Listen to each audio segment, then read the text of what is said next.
दुनिया में सबसे ताकतवर देश अमेरिका में एक नए प्रेसिडेंट ने शपथ ग्रहण की हो, उसके ऊपर वो प्रेसिडेंट डोनाल्ड ट्रंप हो। ऊपर से उनके कार्यकाल को स्टार्ट हुए अभी 2 दिन भी नहीं हुए एंड किसी देश का विदेश मंत्री अमेरिका में जाकर वहां पर बैठे बैठे अमेरिका को वार्निंग दे दे। ये काम हमारे विदेश मंत्री जयशंकर सर के अलावा दुनिया का और कोई भी विदेश मंत्री नहीं कर सकता है। डोनाल्ड ट्रंप इस समय काफी डिमांड में चल रहे हैं। कौन से देश के लीडर के साथ फोन कॉल के ऊपर बात करनी है, किसको इन्वाइट करना है, किसको नहीं, ये सब काफी कंसिडरेशन के बाद सिलेक्ट किया जा रहा है। प्रेसिडेंट पद की शपथ लेने के बाद डोनाल्ड ट्रंप ने सबसे पहली फोन कॉल इजराइल, यूक्रेन या भारत नहीं बल्कि सऊदी अरब के क्राउन प्रिंस मोहम्मद बिन सलमान को की। एंड अभी कुछ ही घंटे पहले जब ये वीडियो रिकॉर्ड हो रही थी उस समय डोनाल्ड ट्रंप ने अपनी सेकंड फोन कॉल की एल साल्वाडोर के प्रेसिडेंट को। इंडिया का प्राइम मिनिस्टर ऑफिस भी कोशिश कर रहा है कि डोनाल्ड ट्रंप और मोदी जी के बीच फोन कॉल अरेंज हो जाए। अब देखना ही होगा कि हमें उसके लिए कितना वेट करना पड़ता है। अब ऐसा नहीं है कि भारत ने ट्रंप एडमिनिस्ट्रेशन के सामने फुली सरेंडर कर दिया है। डोनाल्ड ट्रंप एडमिनिस्ट्रेशन ने जयशंकर सर को ओथ टेकिंग सेरेमनी के लिए बुलाया भी था। अभी तो ये डोनाल्ड ट्रंप के कार्यकाल की शुरुआत ही है, लेकिन जयशंकर सर ने अपनी इस अमेरिका की ट्रिप में ही अमेरिका को बैश करना स्टार्ट कर दिया है, और वो भी टफ डिप्लोमेटिक लैंग्वेज में। जो बाइडेन एडमिनिस्ट्रेशन के समय आपको याद होगा अमेरिका ने खालिस्तान इशू के ऊपर भारत को काफी टारगेट किया था। पन्नू को जो बाइडेन ने प्रॉपर प्रोटेक्शन दी हुई है और मोदी गवर्नमेंट के ऊपर काफी प्रेशर डाला कि हम विकास यादव को अरेस्ट करके उसके ऊपर कोई एक्शन ले, क्योंकि अमेरिका के अकॉर्डिंग उसने चेक रिपब्लिक में निखिल गुप्ता को हायर करके अमेरिका की धरती के ऊपर पन्नू की असैसिनेशन करवाने की कोशिश की, जो कि एक अमेरिकन सिटीजन है।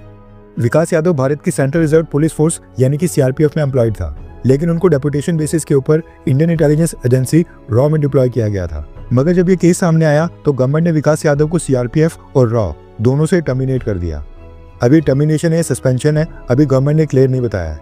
लेकिन विकास यादव भारत की सिक्योरिटी फोर्सेस के लिए काम करते हैं, इस चीज को भारत सरकार ने भी एक्सेप्ट कर लिया था।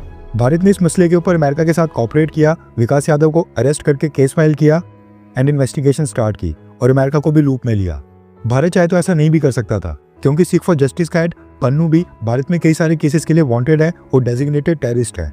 लेकिन इसके बावजूद अमेरिका के साथ अच्छे संबंध के लिए मोदी सरकार ने जो बाइडेन एडमिनिस्ट्रेशन के साथ कोऑपरेट करने के लिए विकास यादव के ऊपर एक्शन लिया। बदले में भारत सरकार ने अमेरिका के सामने डिमांड रखी थी कि हम विकास यादव के ऊपर तो एक्शन ले लेंगे, लेकिन आपको भी उन लोगों के ऊपर एक्शन लेना होगा जिन्होंने साल 2023 में भारतीय डिप्लोमेट्स के ऊपर हमला किया था। साल 2023 के मार्च महीने में एंड अगेन जुलाई महीने में सिख फॉर जस्टिस और खालिस्तानी सपोर्टर्स ने अमेरिका के सैन फ्रांसिस्को में भारत के कॉन्सुलेट के ऊपर हमला किया था। कॉन्सुलेट में तोड़फोड़ और आग लगाने की भी कोशिश हुई। इवन भारत के जो डिप्लोमेट्स वहां पर प्रेजेंट थे उनके साथ मारपीट और धक्का मुक्की भी की थी। लेकिन इस घटना को 2 साल कंप्लीट होने वाले हैं, अमेरिका ने आज तक इन खालिस्तानी एलिमेंट्स के ऊपर कोई भी एक्शन नहीं लिया था, न ही कोई केस फाइल किया, न ही किसी को अरेस्ट किया। इसी चीज को लेकर जयशंकर सर ने अमेरिका में फिर से भारत का पक्ष रखा है, जिसको लेकर आपकी स्क्रीन के ऊपर आर्टिकल भी है। दरअसल जयशंकर सर ने पिछले कल अमेरिका में एक प्रेस कॉन्फ्रेंस की। इसी प्रेस कॉन्फ्रेंस में जयशंकर सर ने अमेरिका की प्रोसीडिंग्स के ऊपर भारत की आपत्ति जताई है। जयशंकर सर ने कहा कि साल 2023 में भारत के कॉन्सुलेट के ऊपर जो हमला हुआ था वो आज भी हमारे लिए बहुत ही सीरियस मैटर है। इस मामले में भारत आज भी अमेरिका से अकाउंटेबिलिटी की एक्सपेक्टेशंस रखता है, यानी भारत आज भी उम्मीद करता है कि इस मामले में जवाबदेही तय की जाएगी और एक्शन लिया जाएगा। जयशंकर सर ने कहा कि मैंने मार्को रूबियो के साथ बायलैटरल मीटिंग्स में इस मसले को भी उठाया और मांग रखी है कि उस दिन भारत के कॉन्सुलेट के ऊपर हमले के पीछे जो भी लोग हैं उनको दोषी ठहराया जाए और स्ट्रिक्ट एक्शन लिया जाए। भारत इसका इंतजार कर रहा है कि अमेरिका कब इनके ऊपर एक्शन लेता है और खालिस्तानियों के ऊपर कार्रवाई करता है।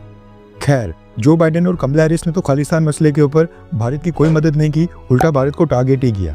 लेकिन आपको क्या लगता है कि क्या डोनाल्ड ट्रंप खालिस्तान इशू के ऊपर भारत के साथ कोऑपरेट करेंगे, हाँ या फिर ना? नीचे कमेंट करके अपनी राय जरूर बताएं।